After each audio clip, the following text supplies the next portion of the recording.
DC here. Hi guys and gals. Well, I thought I'd start by showing you a bench. So you see that one? It isn't really very far actually from here. It's over there. But it's like it's not really very far. Now why am I bothering to show you this bench? Well, yesterday there was 2 exhibitionists on it. Yeah, I mean, I was reading my Kindle, and there was a couple came in. They were, I would have said, in their mid-20s or late 20s. You know, I mean, and they were dressed really normal. I mean, you know, like nothing like old jeans or whatever. The girl looked rather cute with a smart skirt and everything, and so on. So anyway, I just barely noticed them. They sat down and were over there. And it does, like I say, it is really a lot closer than it seems to seem on the camera. So what happened? All of a sudden I lifted my head up, and she's straddled horseback on him, so to say, grinding like mad. His hands are under her blouse, and they are going at it like, well, like as you can expect. Hormones are flying all over. It was like, wait a minute, what the heck is going on here? They were quiet though, but really, like I say, going at it like 2 cats in heat, that's for sure. Anyway, eventually, probably what must have happened. She got up somehow, placed her dress, hands went back and put her bra back in place. He just stood up,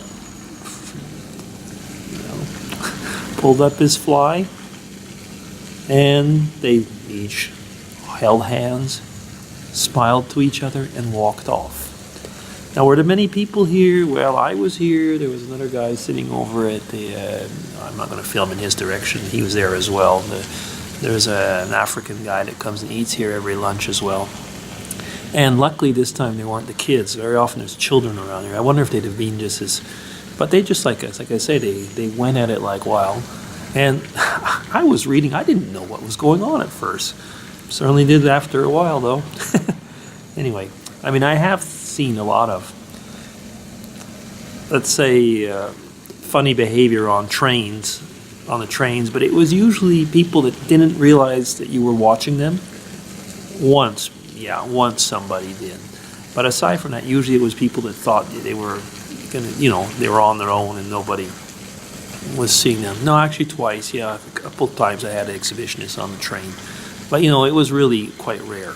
And exhibitionists meant like I was the only person seeing them, so they were doing it for me, Anyway, this couple, well, I guess maybe the thing that came out is all the other times it was people that kind of stood out.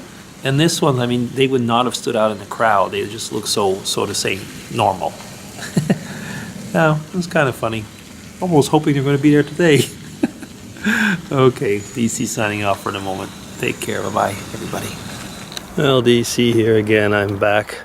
Just made a little vlog over on the bench over there talking to you about the couple that I saw. Anyway, the first part was talking about it. Kind of laughed after though. I thought like, well, maybe I should have pulled out the camera, but I suppose it would have been like filming a Sasquatch. It would have gone all fuzzy. No, it is. I mean, I suppose one could have, but no, there are limits. Anyway, I wouldn't have put that on YouTube. Let's see. Every time I walk around here, there must be a lot for the birds to eat, and they just kind of like. You hear the little noises, and in this woods it's usually birds. We don't hear them today. Listen. I mean, you've known I've walked in these little woods often with you, and sometimes the birds are really noisy. We can hear the highway in the background, but where are the birds?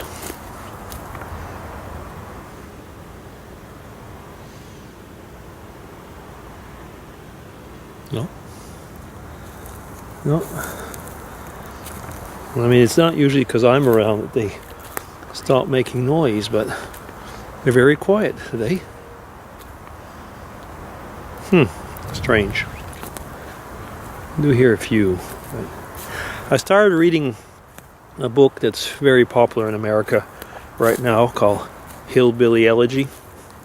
I just started, so I'm like in, I'm in the first chapter. Maybe I've started the second by now, but it's really interesting. I mean, I come from a town that's in the Appalachians as well, but on the Canadian side, and it's changed a lot. I mean, now it's become an artist town, basically.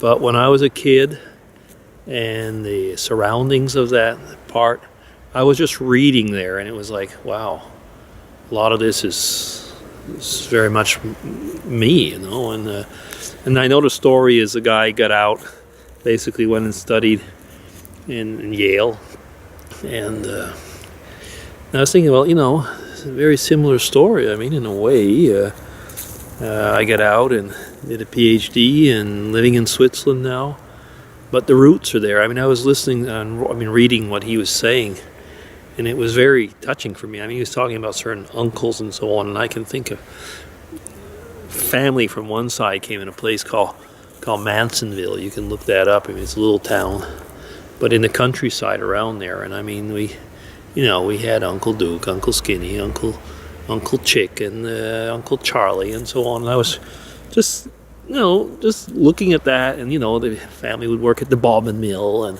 I think about myself. Families would work in the textile plants or the sawmills, and so on. And there was things about that I was just reading, and I was saying, yeah, there's so many similar things. He was talking about the holler and people having grounds, that just basically brought you into the woods and so on, and into the mountain. It just sounded all so familiar, almost all too familiar, I guess, in a way. Gotta keep on reading the book, because I know he's definitely not going to be painting a nice picture. And I don't know if it's going to be a biased picture or not, because there was good and bad, and very much probably of both. Everything going from, I'm going to say, in the family, from revenue to Dodge draft dodgers up to, I was going to say, very brave, courageous soldiers. They were all there. Yeah. Anyway, if you can get your hands on that book, and maybe we could all have a little read and see what we think about it, if it makes any sense, because he wrote it, I think, also. I don't know if he wrote it in that respect, but a lot of people are taking it in respect to the elections in the States coming on. And I'm not going to get into that on this vlog, because I really want to read more about the book. But it's quite interesting for the moment. I mean, I wouldn't go so far as say autobiographical, but certain elements. Anyway, that's it for now. DC signing off. Everybody take care, and the weekend's coming up. Bye-bye.